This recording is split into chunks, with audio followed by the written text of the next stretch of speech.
সুপ্রিয় দর্শক মণ্ডলী, আসসালামু আলাইকুম রহমতুল্লাহি ওবরাকাতু। আপনাদের যাদের উপর মানুষের বদ নজর পড়েছে অথবা মানুষ মনে মনে আপনাকে হিংসা করে, যাদের হিংসা থেকে বাঁচার জন্য মহান রব্বুল আলামিন কোরআন মাজিদে একটি উপায় বর্ণনা করেছেন। সেই উপায়টি হলো, যদি কোনো মানুষের হিংসা বা বদ নজর লেগে থাকে আপনার উপরে, তাহলে আপনি 3 বার সূরা ফালাক পাঠ করবেন। আমি সূরা ফালাক পাঠ করে আপনাদের শোনাচ্ছি। বিসমিল্লাহির রহমানির রহিম।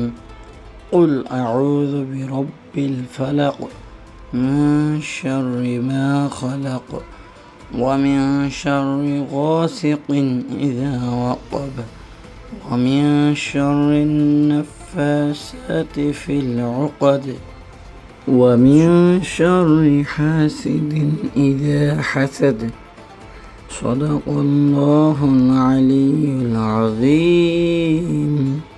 আপনারা যারা রাত্রে ঘুমানোর আগে আমলটি করবেন, তাদের অবশ্যই আরশের মালিক মহান রব্বুল আলামিন সবার বদনজর থেকে রক্ষা করবেন ইনশাআল্লাহ।